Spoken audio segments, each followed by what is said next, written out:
Bismillahirrahmanirrahim. Assalamualaikum warahmatullahi wabarakatuh. Bihamdillah wassalatu wassalamu ala rasulillah wa ala alihi wa sahbihi wa mawalah wa la hawla wa la quwata illa billahi wa ba'du. Qala Allahu azza wa jalla ya ayyuhalladzina amanu taqullaha haqqa tuqatih wa la tamutunna illa wa antum muslimun. Amma ba'du, ma'asyiral muslimin yang dimuliakan Allah subhanahu wa ta'ala dimanapun antum berada. Alhamdulillah di malam hari ini kita bisa duduk kembali walaupun lewat media pesantren Tahfidz Al-Quran Jabal Uhud Tiban Batam. Teriring salawat serta salam kita aturkan kepada Rasul kita yang mulia alaihi salatu wassalam. Pembahasan di malam hari ini kita akan membahas tentang kisah seorang nabi yang sangat dicintai iblis. Siapa nabi ini? Bagaimana riwayatnya? Kenapa pula iblis suka dengan seorang nabi? Padahal iblis adalah musuhnya para nabi. Ma'asyiral muslimin yang dimuliakan Allah subhanahu wa ta'ala, sebagaimana yang sering kita dengar bahwa iblis adalah makhluk yang terlaknat yang Allah subhanahu wa ta'ala ciptakan sebelum Allah menciptakan manusia, bahkan menempati bumi sebelum manusia menempati bumi. Dan Allah subhanahu wa ta'ala ciptakan dari api, bahkan sebelum iblis dilaknat oleh Allah subhanahu wa ta'ala, dia termasuk makhluk yang sangat dimuliakan, bahkan hidup di alam para malaikat.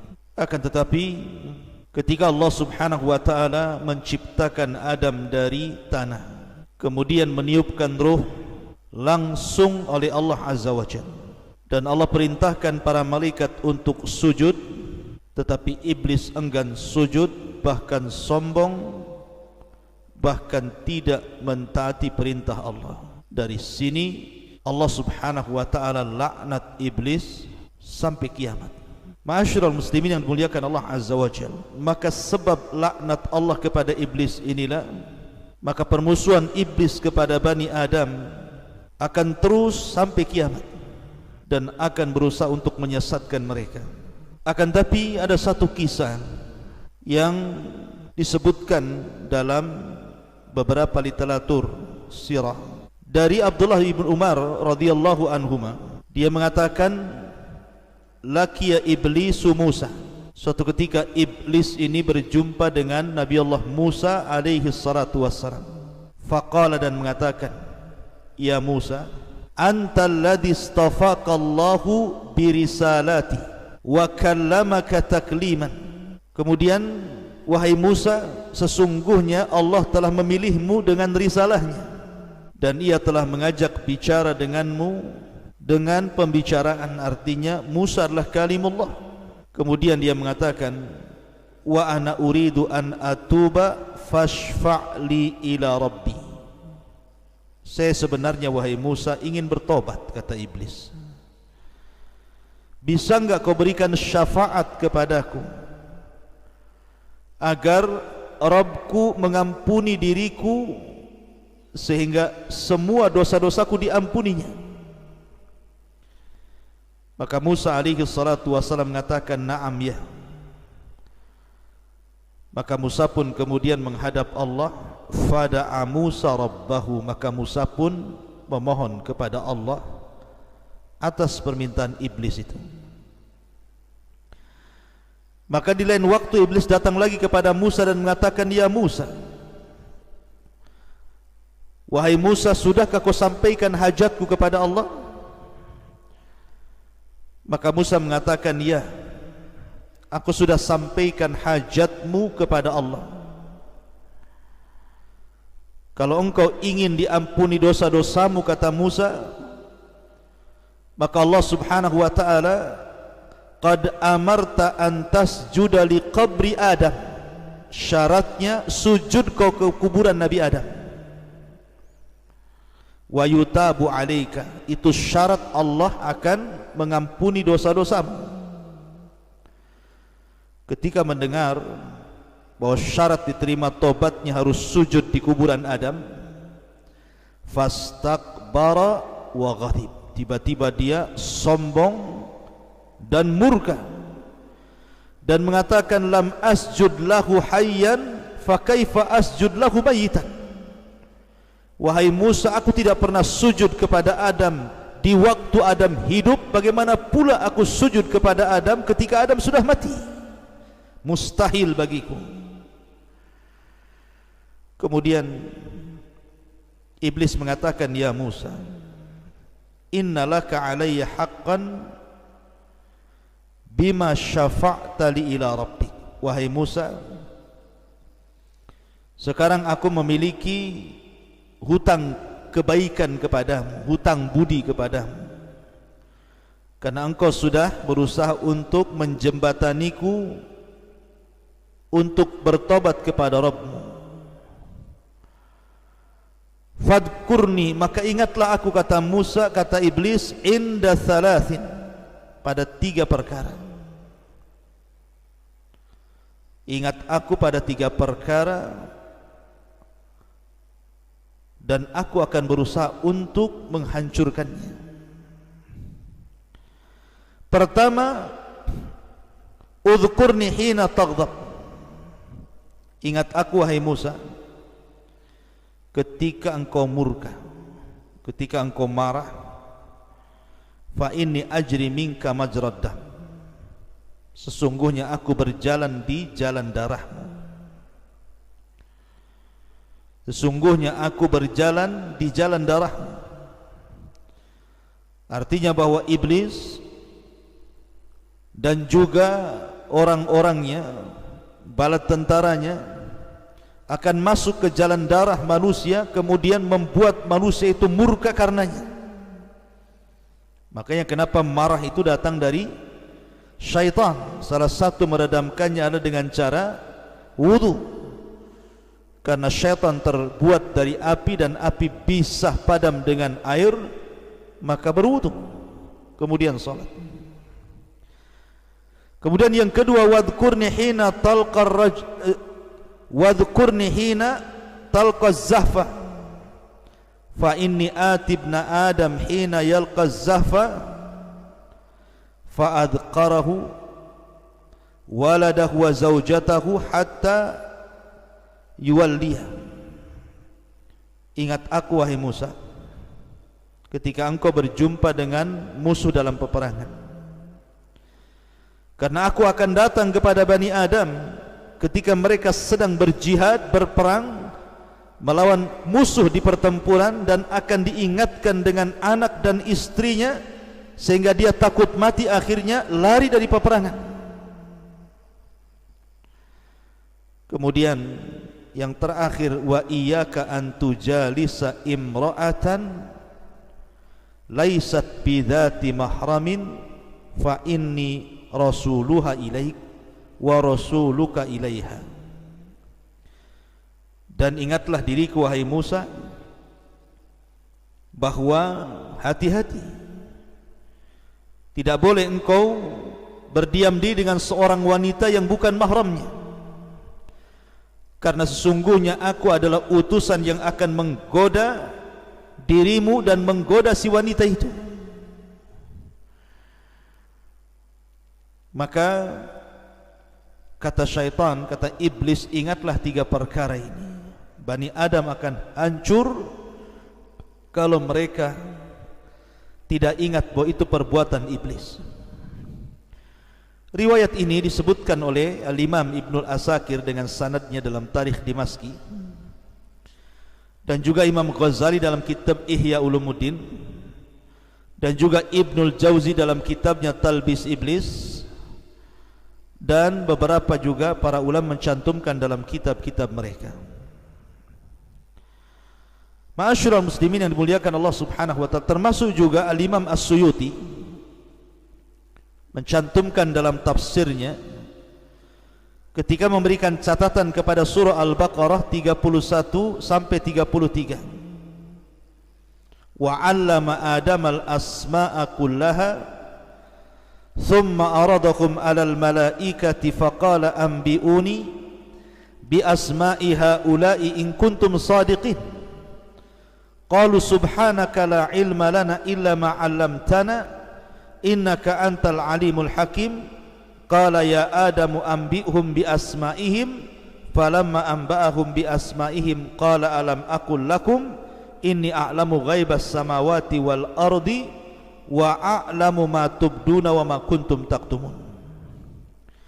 Dan Allah telah mengajarkan seluruh nama-nama kepada Adam, kemudian ditampakkan kepada para malaikat, kemudian dikatakan, beritahu diriku nama-nama mereka jika kalian adalah orang-orang yang benar. Maka para malaikat mengatakan, maha suci engkau, tidak ada pengetahuan bagi kami kecuali apa yang kau ajarkan kepada kami. Engkau zat yang maha mengetahui lagi maha bijaksana. Maka Allah firmankan, wahai Adam, beritahu mereka para malaikat dengan nama-nama mereka. Maka tatkala Adam beritahu mereka para malaikat dengan nama-nama mereka, maka Allah subhanahu wa ta'ala katakan, bukankah sudah kukatakan kepada kalian, sesungguhnya aku mengetahui kegaiban langit dan bumi, dan aku mengetahui apa yang tampak dan apa yang kalian sembunyikan. Al-Imam Asy-Syuyuti dalam kitab Ad-Durrar Nuthur ketika memberikan catatan kepada ayat ini, beliau membawakan sebuah riwayat daripada Imam Ibnu Abi Dunya, dikeluarkan oleh Ibnu Abi Dunya dalam Makayidus Syaitan, dari Abdullah ibn Umar radhiyallahu anhuma. Riwayat yang kurang lebih dengan riwayat yang saya baca di atas. Jadi iblis itu suka dengan Nabi Musa alaihi salatu wassalam, karena Musa itu memang nabi yang dekat dengan Allah Azza wa Jalla dan suka berdialog. Maka disematkan kepada Musa kalimat Kalimur Rahman, nabi yang suka berdialog dengan Allah. Karena di antara 25 nabi dan rasul yang dikenal dengan Kalimur Rahman itu 3. Pertama Adam, yang kedua Rasul kita Muhammad sallallahu alaihi wasallam, dan yang ketiga Musa alaihi salatu wassalam. Adam ketika di sorga, Rasul ketika di Sidratil Muntaha, dan Nabi Musa ketika di Bukit Saina. Tetapi yang banyak berdialog dengan Allah Azza wa Jalla secara langsung tanpa perantara adalah Musa. Sehingga apapun yang dipesankan iblis kepada Musa, Musa bisa menyampaikan kepada Allah subhanahu wa ta'ala. Makanya dia berjumpa, iblis suka dengan Nabi Musa dan mengatakan, ya Musa antal ladzi istafaqallahu birisalatihi wa kallamaka takliman. Wahai Musa, engkau Rasul yang Allah pilih, dan engkau Rasul yang suka berdialog dengan Allah subhanahu wa ta'ala. Bagaimana idza tubt, kalau aku seandainya bertobat kepada Allah Azza wa Jalla, apakah aku akan diampuni? Bisakah engkau menjadi perantara diriku dengan Allah? Isfa'li ila Rabbi an yatuba alayya. Bisakah kau menjadi perantara bagiku wahai Musa?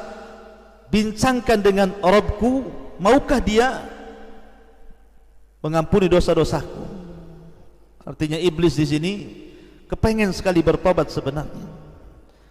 Maka kenapa iblis itu menangis apabila melihat seseorang itu sujud?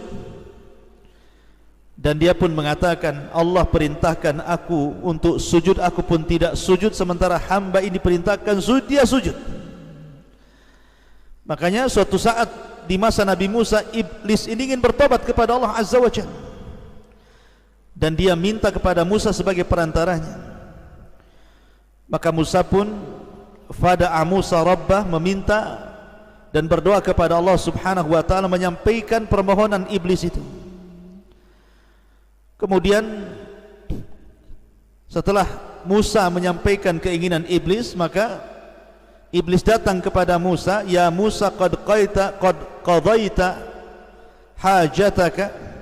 Wahai Musa, sudahkah engkau melaksanakan hajatmu?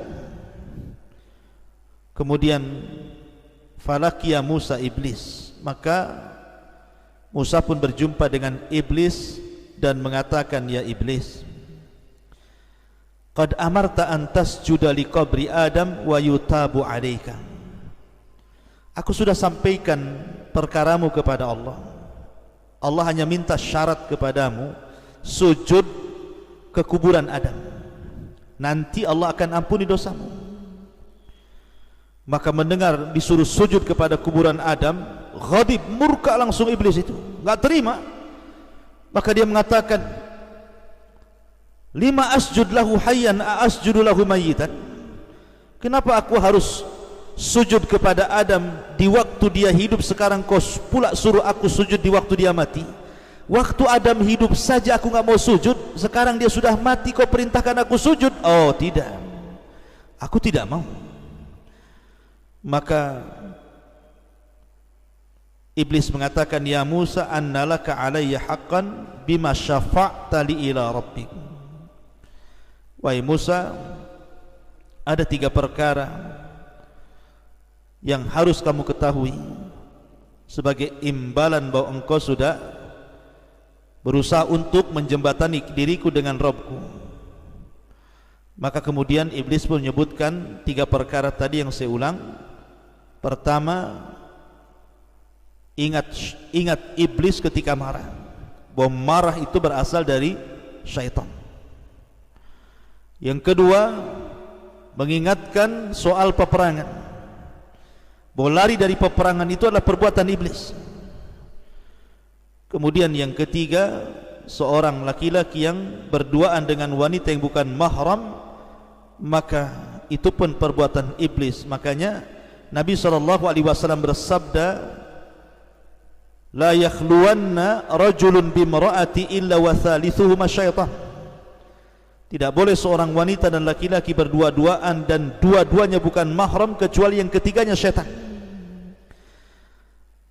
Ma'asyiral muslimin yang dimuliakan Allah Azza wa Jalla, inilah 2 riwayat yang disebutkan para ulama bahwa iblis itu menyukai Musa karena memang Musa bisa menjembatani dia dengan Allah Subhanahu wa ta'ala. Tapi ketika Allah sudah berikan putusan, dia bisa menerima tobat iblis dengan syarat menghilangkan kesombongannya untuk sujud kepada Adam, tetapi kesombongannya tidak mau hilang. Ma'asyiral muslimin yang dimuliakan Allah Azza wa Jalla, akan tetapi tentang 2 riwayat ini Syekh Albani rahimahullahu ta'ala menganggap bahwa 2 riwayat ini lemah, sebagaimana disebutkan dalam kitabnya Al-Jami' As-Saghir pada nomor urut hadis ke 2213, bahwa hadis ini lemah, tidak bisa dijadikan sandaran. Tetapi 3 perkara yang disebutkan iblis itu sahih secara makna, karena banyak hadis-hadis yang mendukung tentang 3 perkara itu. Pertama, soal marah. Nabi SAW bersabda ketika seorang datang kepada Rasul minta diwasiati, dinasihati, diminta wejangan kepada Rasul, dan Rasul mengatakan, la taghdab, la taghdab, la taghdab, faraddada miraran, la taghdab. Jangan marah, jangan marah, jangan marah. Maka Rasul terus mengulang-ulang kalimat nasihat jangan marah itu, karena memang marah itu dari syaitan. Makanya Rasul mengatakan, kalau anda sedang marah di waktu berdiri duduk, kalau anda marah waktu duduk baring, kalau anda marah di waktu baring wudu, kalau anda masih marah juga salat, dan begitu seterusnya. Kemudian juga termasuk orang yang lari dari peperangan. Al-Imam Az-Zahabi rahimahullah ta'ala menyebutnya salah satu minal kabair, dosa dari dosa-dosa besar seseorang lari dari peperangan. Kemudian juga seseorang berkhalwah, riwayat-riwayatnya sahih. Tapi yang jelas bahwa walaupun demikian, maka iblis tetaplah iblis, makhluk yang sudah dilaknat Allah Subhanahu wa ta'ala, dan akan senantiasa menggoda kita. Oleh karena itulah hati-hatilah dari tipu daya iblis, karena iblis akan menggoda kita ini selangkah demi selangkah, setahap demi setahap. Mulai daripada yang berat, mengajak kita kesyirikan, menyembah selain Allah Azza wa Jalla. Kalau tidak bisa turun tensinya ke bawah, mengajak kita menentang Nabi dan Rasulnya dan menentang ajarannya. Kalau tidak bisa, maka turun ke bawah mengajak kita untuk melakukan dosa-dosa besar. Kalau tidak, maka terus ke bawah, disuruhnya kita untuk melakukan dosa-dosa kecil. Kalau tidak bisa terus ke bawah, disuruhnya kita melakukan hal-hal yang tidak ada faedahnya, sehingga kita disibukkan dengan perkara-perkara yang tidak ada manfaatnya, sampai akhirnya kita terlena dengan godaannya. Makanya Allah mengatakan, wala tattabi'u khutuwatis syaitan, jangan kalian mengikuti langkah-langkah syaitan, karena syaitan itu aduun mubin, musuhmu yang paling nyata. Wallahu alam. Inilah tentang kisah seorang nabi yang sangat dicintai oleh iblis, Musa alaihi salatu wassalam. Namun sayang riwayatnya dilemahkan oleh Syekh Nasiruddin Al-Albani rahimahullahu ta'ala dan juga para ulama yang lainnya. Mudah-mudahan manfaatnya. Subhanaka bihamdika asyhadu an la ilaha illa anta astaghfiruka wa atubu ilaik. Allahu ta'ala. Assalamualaikum warahmatullahi wabarakatuh.